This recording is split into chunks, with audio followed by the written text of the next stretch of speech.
അച്ഛൻ എഡിറ്റ് ചെയ്യുന്നു, എഡിറ്ററാണ്, എന്താ മാതൃഭൂമി ന്യൂസിലെ എഡിറ്ററാണ്. അങ്ങനെ അങ്ങനെയാണ് ട്രിവാൻഡ്രത്തേക്ക് എത്തുന്നത്.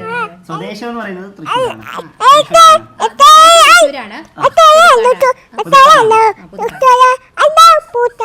അതെ, പുതുക്കാടാണ്, തൃശ്ശൂരാണ്. എന്താ പറയാ, പാലക്കാട് ഇപ്പൊ സെറ്റിൽ ചെയ്യുന്നത് പാലക്കാടാണ് സെറ്റിൽ ചെയ്തിരിക്കുന്നത്. എന്തായാലും അതിഗംഭീരമായിട്ട് വേദക്കുട്ടൻ ഇന്റർവ്യൂ എടുത്തിട്ടുണ്ട് കേട്ടോ.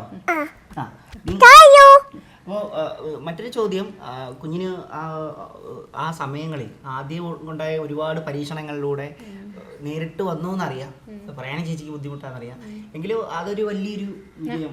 അതെ, സംശയമൊന്നുമില്ല. ഇപ്പം പിന്നെ ഉഷാറായില്ലോ, അതെ, ഉഷാറായി പോകുന്നു. അല്ല, ആ ഒരു സമയത്ത് ഒരുപാട് ടെൻഷൻ അടിച്ചായിരുന്നല്ലേ? അത്യാവശ്യം. അല്ല, നിങ്ങൾ തന്നെ പറഞ്ഞു, കേട്ടതും നമ്മൾ പത്രമാധ്യമങ്ങളിലൂടെ വായിച്ചതുമാണ്, ഒരുപാട് സാഹസികമായി തന്നെ ജീവിച്ചു വന്ന ഒരാളാണ് വേദക്കുട്ടൻ്റെ കേട്ടിട്ടുണ്ട്.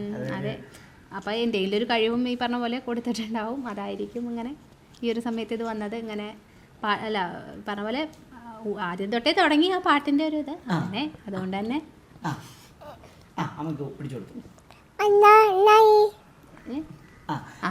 ആരായിരുന്നു ഈ വീഡിയോ ഇത് പോസ്റ്റ് ചെയ്തത്? ഇതിങ്ങനെ ഇങ്ങനെ ആ പാടുന്ന ഒരു അവസരം ഇത് എവിടെ വെച്ചായിരുന്നു ഇത്? ഞങ്ങൾ എൻ്റെ വീട്ടിൽ എന്താ എൻ്റെ അച്ഛൻ്റെ പിറന്നാളുടെ അന്ന്, അതിൻ്റെ തലേന്നത്തെ അന്ന് വെറുതെ പരിപാടിയായിട്ട് കുട്ടികളുടെ പരിപാടി നടക്കട്ടെ എന്ന് കരുതിയിട്ട് വെറുതെ ഓരോ പാട്ടുകളായിട്ടും ഡാൻസ് ഒക്കെ ആയിട്ട് കുട്ടികളൊക്കെ കളിച്ചിരുന്നു, കസിൻസിൻ്റെ കുട്ടികളൊക്കെ കളിച്ചിരുന്നു, പാട്ട് പാടിയിട്ടുണ്ട്, കഥ പറഞ്ഞിട്ടുണ്ട്, ഒക്കെ ഉണ്ട്. അതിൽ വേദു പാടിയൊരു പാട്ട് ഈ പറഞ്ഞ പോലെ അന്ന് അപ്പം എടുത്തത് എന്താ പറയുക, എൻ്റെ കസിൻ ഏട്ടൻ്റെ വൈഫ് സേതു എടുത്തിയാണ് എടുത്തത്. ഈ പറഞ്ഞ പോലെ പാട്ട് കേട്ടിരിക്കുന്നതിൻ്റെ ഇടയിൽ അയ്യോ അത് എടുക്കണില്ല ആവോച്ചിട്ട് എടുത്തിയെടുത്തതാണ് എന്ന് പറഞ്ഞു. അതിനുശേഷം പിന്നെ 2 ദിവസം കഴിഞ്ഞപ്പോഴാണ് നമ്മൾ ഈ പറഞ്ഞ പോലെ ജസ്റ്റ് ഷെയർ ചെയ്തിരുന്നു ഇങ്ങനെ വാട്സപ്പിൽ, നമ്മൾ ഫാമിലി അങ്ങനെയല്ല, നമ്മളിങ്ങനെ അങ്ങോട്ടും ഇങ്ങോട്ടും അയച്ചു തന്നെയുള്ളൂ. പിന്നെ 2 ദിവസം കഴിഞ്ഞപ്പോൾ അത് ഈ പറഞ്ഞ പോലെ ഇങ്ങനെ സമൂഹ മീഡിയയിൽ വന്നു, വൈറലാകുന്നു. അത് അങ്ങനെയാണ്, വലിയ സന്തോഷമാണ്, വളരെ സന്തോഷം. അതല്ല ഈ പറഞ്ഞ പോലെ പാട്ട് പാടണോ? ഏത് പാട്ട് പാടൂ? ഏത് പാട്ട് പാടണം? ഏത് പാട്ട്?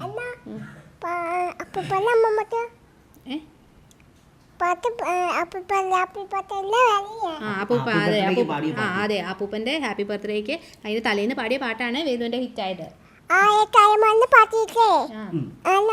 അതെ, ആലായാൽ തറവേണം പാടിയിട്ടാണ് എന്താ പറയാ വേദുപുത്ര വൈറലായത്. എല്ലാവരിലും എത്തി, എല്ലാവരും നല്ല നല്ല കമന്റ്സും വേദുവിനെ അങ്ങനെ അനുഗ്രഹിച്ചിട്ടൊക്കെ എല്ലാവരും പറയുന്നുണ്ട്. അതിലൊക്കെ സന്തോഷം വേദു പറയും, സന്തോഷം നന്ദി പറയും, എല്ലാവർക്കും നന്ദി.